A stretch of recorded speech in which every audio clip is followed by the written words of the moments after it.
Hey everyone, Greg Staley here from Diverge Media. Slightly wet one today here in Kingston, but we're joining Matt Tofflrmire. Did I get that correct? Yes. He's about to begin his journey from Kingston, marching towards Ottawa, talking about, wanting to bring attention to, I guess would be the better way to put it, to Afghanistan issues, veteran file issues, Indigenous issues, and among other things that were heavy on your heart. So we're going to give you a quick interview with Matt before he takes off on his journey here. Let's flip this camera for everyone. Perfect. All right, Matt. So you're about to kick off over a 200-kilometer march. Yeah, 196 kilometers. Well, okay, so a little bit under 200 kilometers. And so obviously the question that comes to mind, so why is it that you've decided to do this, to take on this march, and kind of walk us through the process to get there as well? Yeah, well, I just see a lot of things unfolding which cause me concern in the country with our friends. Specifically what took place in Afghanistan and the response from our leadership and our government. I also have concern about Indigenous reconciliation and the lack of from the country. And I have a lot of concern about food insecurity, housing insecurity, and our friends that are dealing with addictions right now on the street. Specifically here in Kingston, I'm quite aware of the issues here and the lack of action to respond to it.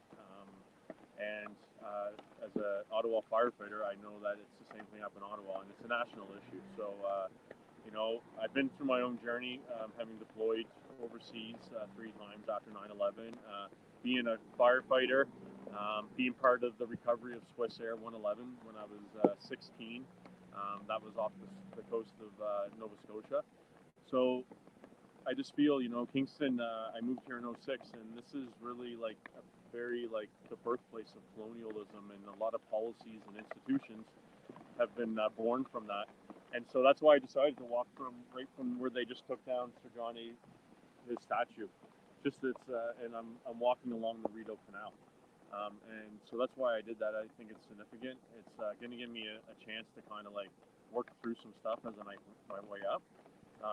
And I secured a permit for Parliament Hill, and I'm planning an event on September 11th on Parliament Hill, and it's a truth-seeking reconciliation event. It's going to be very peaceful. We're going to have speeches, and we're going to honor a lot of things that have happened within humanity, and we're going to hopefully help people, inspire them to maybe think about things in a different way, and hopefully help people really connect with their hearts and maybe with the earth again. Okay, so you're on. You said you did 3 tours in Afghanistan. This is the 20th anniversary, if I'm correct, on 9/11. You have a permit. You're going to be on Parliament Hill for noon, right? So you're hoping to have a discussion, and hopefully you're going to be joined by some other people as well.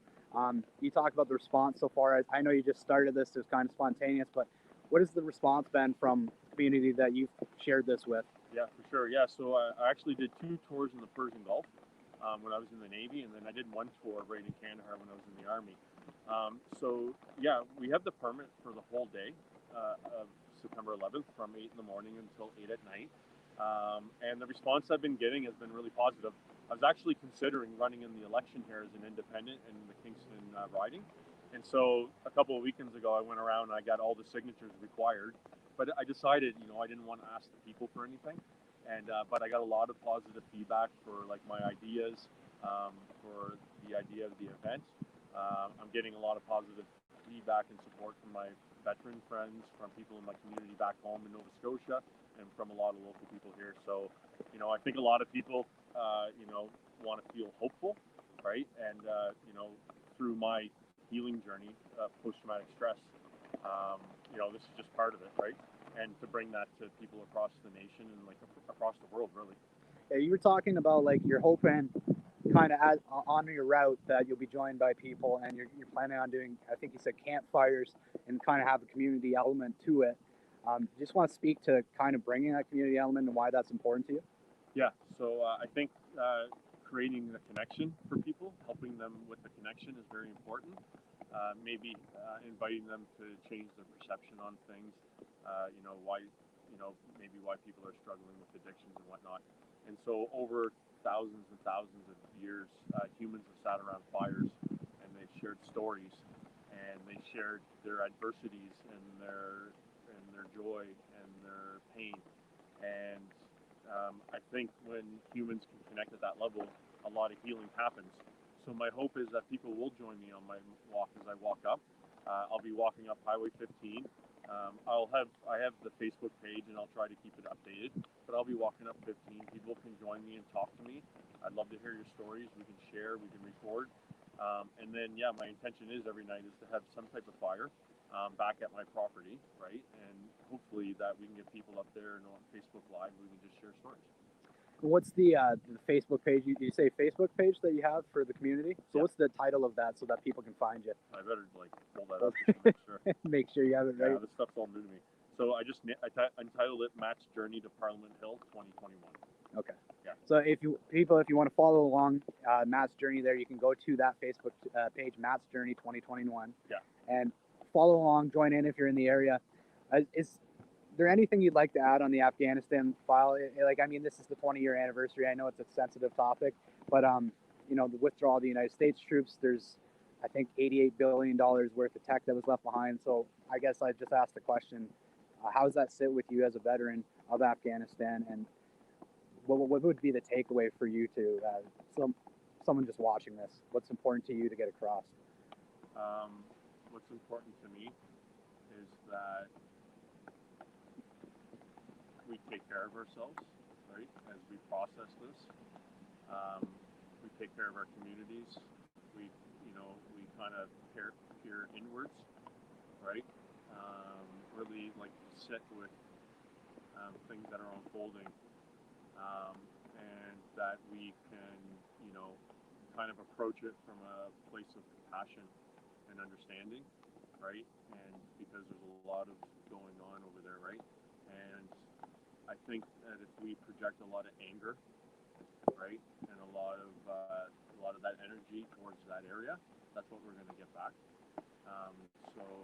There's a lot going on. It's really sad because obviously I've seen the effects of war, right? And there's only so much I can do, right? And so me going up to Parliament Hill, there will be speeches, but there will also be meditation, guided meditation, yoga, hopefully drumming, lots of drums from our First Nations friends, and very peaceful, kind of event. That's what I'm going. So this is one of the things we talked about on the phone. You said it was very important to you, is that healing process. And so is this kind of why you're trying to drive attention on this, is that you hope people can join in on that process and heal through some of, not just veterans, but some of the trauma for veterans, and then for others, there is a lot of anger today. There is a lot of anxiety, fear, this kind of thing. So is that why you're trying to drive attention on this issue and through the march? Yeah, exactly. When we take away the story and focus on the feelings that people have during their experiences, that's what they are, experiences, right? And so me personally, I've gone through my own experience, and then I've heard many, many other stories through my healing from other first responders, from First Nation friends that have been taken away from their families, brought up in residential school systems, and just the adversity and the atrocities, right? And I sat with Afghanis and listened to their stories when I was at the Roll 3. And so humanity is humanity. And this is part of my journey for healing also, because I've been involved with it, a lot of adversity throughout my life.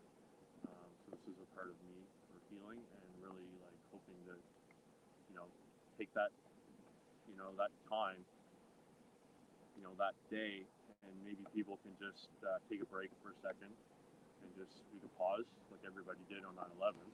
Everybody paused for quite a while, and maybe we can just reflect back on the last 20 years, maybe our actions as individuals, as countries, as communities, right, and really sit with what we need to pull through, to get through all the adversity that's unfolding. There's lots going on, right, around the world. So you're setting a brisk pace. I think you said about 50 clicks a day to get there on time. Yeah. So what does that look like? I just heard, I know you'll know better than me because you'll have it down to the paces from the military. So what does that look like for pace? Like how fast do you need to be going? How much ground do you need to cover per hour, and how many hours a day are you planning on traveling to hit that mark? Yeah, so I'm going just with the flow, honestly. I didn't really plan like everything out, like like I was raised to do, to control it all. I've just been relying on the community, right? And things have just been unfolding, right? Just like I was connected with you yesterday, right? And so yeah, my plan is to attempt 50 kilometers a day. I think there's going to be a few days where I'm going to go further and maybe into the night a bit to accomplish it, right? But it's whatever comes up because I just want to, somebody may join me, right? And I may have to take time and stop and talk to them, right? So I could be walking all night long. I'm not sure. I'm just going to do the best I can, and I'll make it there for the morning of September 11th, and then we'll host our event. And I need help with it, so my phone number's on the Facebook page. They can email me matt.tofflrmire@live.ca, and anybody that wants to help organize it. I'd love to plan an ecstatic dance up there also. So healers, if you want to help, and if people want to march and they want to be peaceful and respectful, then I welcome you. All right, perfect. I think that's a good place to end it. Is there anything you want to close out with that's on your heart right now, and then we can just close out the interview there? I just want to reach out to all of you and whatever your fears and concerns are, and they're valid. And I really hope that you find things in your life that create the balance, that you could just carry this sense of equanimity, as we go through this universe, and as time unfolds, things change. So. Appreciate you taking the time to talk with us before you start the march, and best of luck on the journey. I hope you're joined by many people, and thank you again. Thanks.